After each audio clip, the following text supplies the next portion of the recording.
it looks like we could be getting another tier of Xbox Game Pass.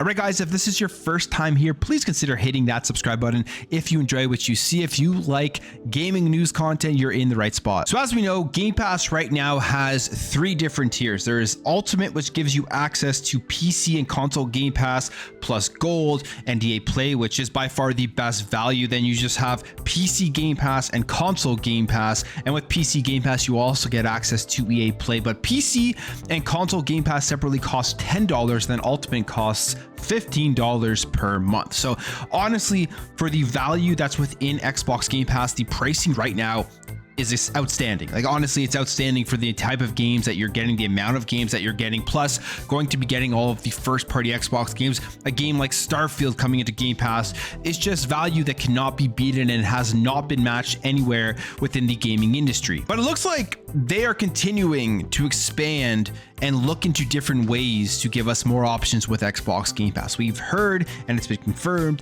that a family pass is coming to Xbox Game Pass, something people have been asking for a very long time. I think that's going to be a huge success. And now they have put out a survey seeing if people would be interested in a lower tier of Game Pass, a tier that is going to include ads plus some other things that would make the value of it and the price of it less. So we have this here on Twitter from Idle Sloth, and it's referencing an article from Windows Central, and it says here, FYI, Microsoft may be exploring an ad-supported tier of Xbox Game Pass, which also includes Xbox Live Gold. This tier would include all of Xbox's exclusive library of games, including first-party titles 6 months after launch. Those games would play ads upon launch to help fund the tier. And then this was taken from a survey. So here's the actual Xbox survey in English, and they want to charge €299 here. It says per month for console or PC with ads. It includes access to the first party title still, but it will be 6 months after they've released. And it will also have Xbox Live Gold. It will not have EA Play. It will not have discounts on games. It won't have cloud support, which I think would be a huge thing that's missing. And it will have no access to 100 plus games. So for €299, it's a pretty big downgrade, but an extremely cheap cost. But you're also missing out on just tons of stuff. The biggest thing here are the first party games day one, which I say is the biggest draw for a lot of people to Game Pass. When they hear about it, they see all of the great games in there, and the thing that puts it over the top is just the fact that they're knowing that once first party games from Xbox come out, they see games like Starfield, Redfall this year next year in 2023. They hear about games like Gears and Halo and Fable and Avowed and all these games coming to Game Pass day one.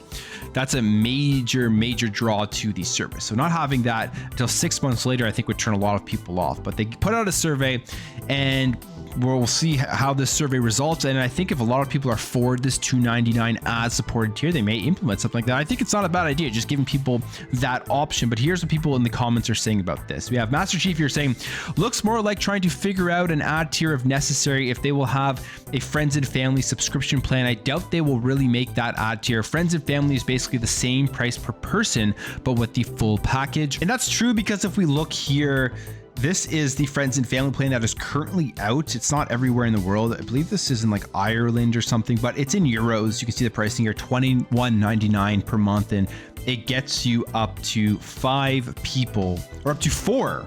No, 5 people, because it's you and up to 4 players that can enjoy Game Pass Ultimate. So I mean, 22 euros, translate that to whatever currency you're in.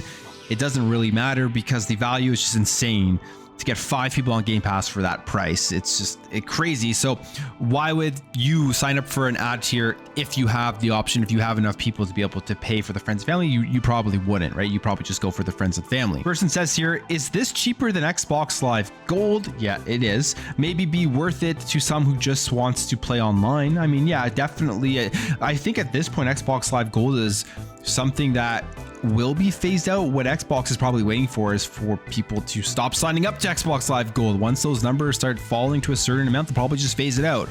It's something that they keep there because people are still signed up and still paying it monthly. Why would you cut it off? Because you may risk losing people transferring over to Xbox Game Pass. Honestly, that $3 would be much higher value than the current gold value at $5. Definitely could see that. The 6 months after is a huge mistake. I think it's better if they decrease it 2 to 3 months. They will make a huge amount of money with ads anyways. Well, the thing here with the 6 months, yeah, they could decrease it, but the 6 months wait for these first party games for some people may not be that big of a deal. You think about the amount of backlog people have. 6 months is going to fly by if you're trying to get through your backlog, if you're trying to play through other games before jumping in. If you're not somebody who is just can't wait, doesn't have patience, and has to play games day one, I don't think it would be that big of a deal having to wait a couple months to get access to these games. I know for myself, there are certain games that I will definitely play day one, but I have pretty good patience when it comes to waiting to play some of these games. Like I can wait because I have so many other games that I'm checking out all the time. This seems to be something a lot of people are saying this should just replace gold. Again, like I said, that's not going to happen until people stop signing up for gold. That's a cheap price. I won't be getting it. I like the ultimate version, but someone out there, this might be good. So I think the general consensus from something like this, and we'll probably see reflected in this survey, is that more choice, people would be okay with this, whether they sign up or not, giving people the option to have that cheaper tier to just jump into Game Pass for essentially $3 a month is just something that literally, again, cannot be beaten, but it does take away the major value incentives from Game Pass, which is the day one games on day one. You're going to be waiting 6 months, no access to cloud support, which I think for a lot of people would be a turnoff, especially if you're jumping into games on multiple different devices. But that's it for me, guys. What are your thoughts on this? Would you want a lower tier of Xbox Game Pass with ads and not getting access to first party games until 6 months after their release? Is that something you would ever consider? And if you wouldn't consider it, do you still think it would be a good idea for Xbox to put out there? If you enjoyed this video, make sure to hit that thumbs up button. If you're new here and you liked what you saw, consider hitting that subscribe button. Thank you all for watching. Thank you for your support, and I'll catch you in the next video.